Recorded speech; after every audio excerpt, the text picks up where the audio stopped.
যদি আমি আপনাকে বলি যে এমন একটি দেশ আছে যেখানে সূর্য মাসের পর মাস অস্ত যায় না এবং তারপর সূর্য সম্পূর্ণরূপে অদৃশ্য হয়ে যায়, এমন একটি জায়গা যেখানে প্রাচীন ভাইকিং কিংবদন্তি এখনও পাহাড়ের মধ্য দিয়ে প্রতিধ্বনিত হয় এবং আধুনিক জীবন প্রকৃতির সাথে নিখুঁত সামঞ্জস্যপূর্ণভাবে বিদ্যমান। এটি কোনো কল্পনা নয়, এটি নরওয়ে। কিন্তু মনোমুগ্ধকর দৃশ্য এবং মধ্যরাতে সূর্যের বাইরে নরওয়ের এমন একটি দিক রয়েছে যা আপনি কখনো দেখেননি, এবং একবার আপনি জানতে পারলে আপনি কেবল আপনার জিনিসপত্র গুছিয়ে রাখতে চাইবেন। আজকের এই পর্বে আমরা জানব প্রাকৃতিক বিস্ময়ের দেশ নরওয়ে সম্পর্কে। নরওয়ে উত্তর ইউরোপের একটি দেশ। এর আয়তন ৩,৮৫,২০৭ বর্গ কিলোমিটার। আয়তনের দিক থেকে এটি বাংলাদেশের থেকে ২.৫ গুণ বড়। নরওয়ে এমন একটি দেশ যেখানে প্রকৃতি কেন্দ্রবিন্দুতে স্থান করে নেয়। নাটকীয় ভূদৃশ্য এবং অত্যাশ্চর্য প্রাকৃতিক সৌন্দর্যের জন্য পরিচিত। নরওয়ে উত্তর ইউরোপের স্ক্যান্ডিনেভিয়ার উপদ্বীপের পশ্চিম প্রান্ত বরাবর বিস্তৃত।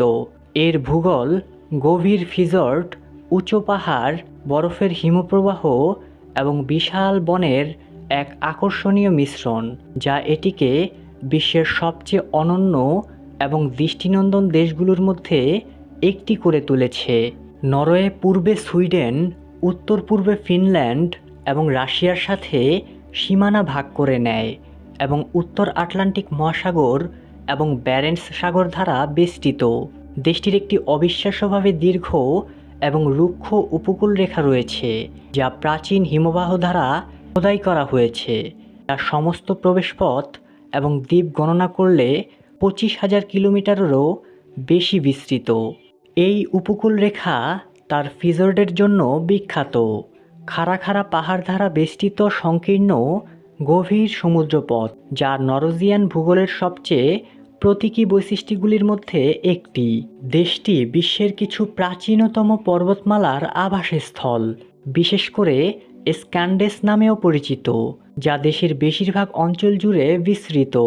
এই পর্বতমালাগুলি ইউরোপের অনন্য পর্বতমালার মতো উঁচু নয়, তবে এগুলি বন্য, নাটকীয় এবং নরওয়ের পরিচয়ের সাথে গভীরভাবে জড়িত।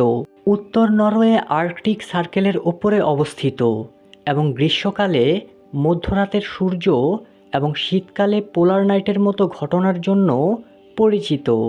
এখানে আপনি দর্শনীয় উত্তর আলোর সাক্ষী হতে পারেন, যাকে নর্দার্ন লাইটস বলে। মধ্য এবং পূর্ব নরওয়ে আরও বৈচিত্র্যময়, বিশেষ করে রাজধানী আসলো শহরের চারপাশে ঘূর্ণীয়মান পাহাড়, বন, হ্রদ এবং উর্বর উপত্যকা রয়েছে। এই অঞ্চলে আরও নাতিশীতোষ্ণ আবহাওয়া রয়েছে এবং নরওয়ের বেশিরভাগ জনসংখ্যা এখানে বাস করে। দক্ষিণ নরওয়েকে প্রায়শই নরওয়ের রিভেলা বলা হয়, যেখানে মৃদু জলবায়ু এবং সুন্দর উপকূলীয় শহরগুলি গ্রীষ্মের মাসগুলিতে পর্যটকদের কাছে জনপ্রিয়। নরওয়েজিয়ান অভিজ্ঞতাকে সত্যিকার অর্থে রূপ দেয় তার অনন্য এবং বৈচিত্র্যময় আবহাওয়া। দীর্ঘ উপকূলরেখা, উচ্চ অক্ষাংশ এবং পাহাড়ি ভূখণ্ডের কারণে নরওয়ের আবহাওয়া এক অঞ্চল থেকে অন্য অঞ্চলে নাটকীয়ভাবে পরিবর্তিত হতে পারে। উত্তরের বরফের মেরুরাত থেকে শুরু করে পশ্চিমে হালকা এবং বৃষ্টিপাতের শীতকাল পর্যন্ত দেশটি বিভিন্ন ধরনের জলবায়ু অনুভব করে, যা অনেক দর্শনার্থীকে অবাক করে। উষ্ণ উত্তর আটলান্টিক স্রোতের প্রভাবে উপকূলীয় নরওয়ে তুলনামূলকভাবে হালকা শীত এবং শীত গ্রীষ্ম উপভোগ করে। বার্গেন এবং অ্যালেসুন্ডের মতো শহরগুলি সারা বছর ধরে প্রচুর পরিমাণে বৃষ্টিপাত করে, যা এগুলিকে ইউরোপের সবচেয়ে আর্দ্র স্থান করে তোলে। শীতকালে উপকূলীয় অঞ্চলে তুষারপাত কম দেখা যায়, তবে বৃষ্টি এবং তীব্র বাতাস ঘন ঘন হয়। পূর্ব নরওয়েতে শীতকালে বেশি ঠান্ডা এবং ভারী তুষারপাত হয়।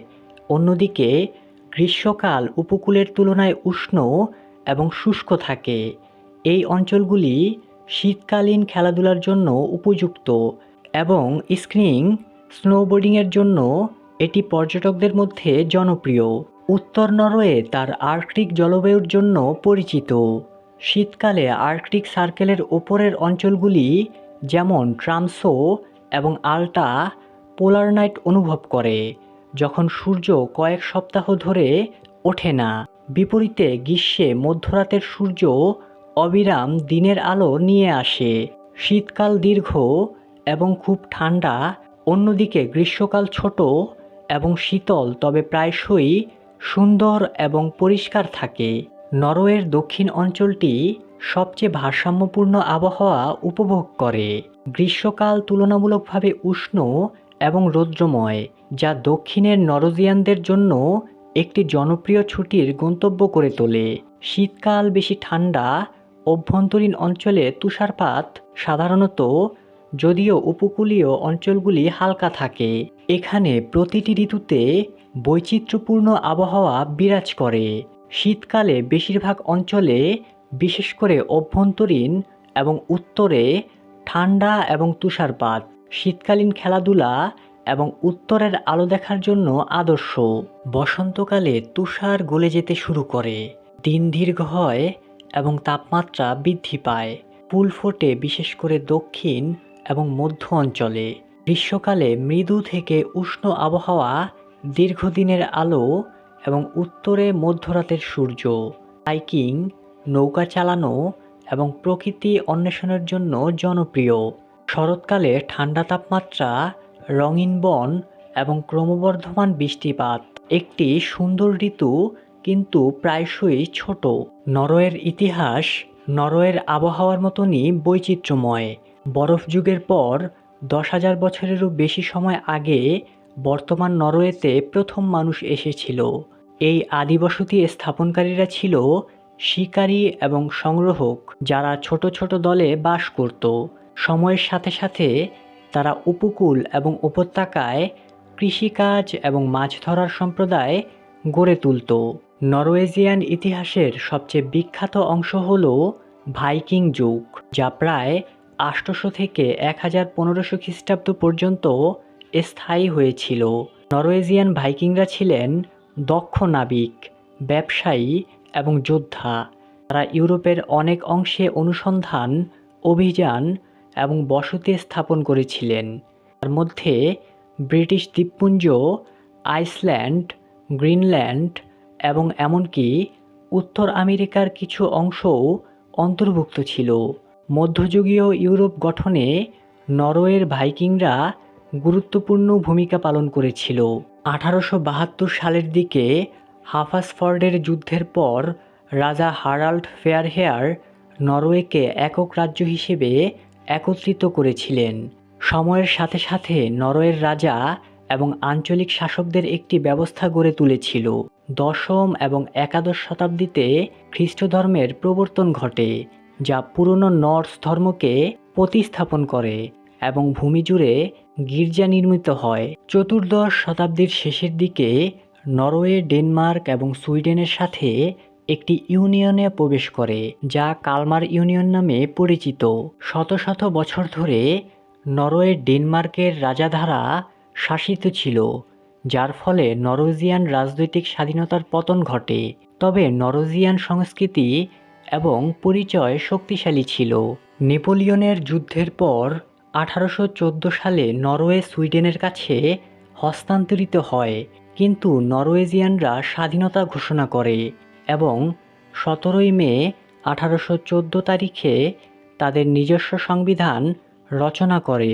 এই তারিখটি আজও নরওয়ের জাতীয় দিবস হিসেবে পালিত হয়, যদিও নরওয়েকে সুইডেনের সাথে ইউনিয়নে বাধ্য করা হয়েছিল, তবুও এটি তার সংবিধান বজায় রেখেছিল এবং নিজস্ব সংসদ ছিল। 1905 সালে নরওয়ে শান্তিপূর্ণভাবে সুইডেন থেকে পূর্ণ স্বাধীনতা অর্জন করে এবং ডেনমার্কের যুবরাজ কার্লকে নরওয়ের রাজা হাকন সপ্তম হিসেবে নির্বাচিত করে। তখন থেকে নরওয়ে একটি সংসদীয় ব্যবস্থা সহ একটি সাংবিধানিক রাজতন্ত্র। দ্বিতীয় বিশ্বযুদ্ধের সময় 1940 সালে নরওয়ে জার্মানি দ্বারা আক্রমণের শিকার হয়েছিল এবং 1945 সাল পর্যন্ত দখলদারিত্বে ছিল।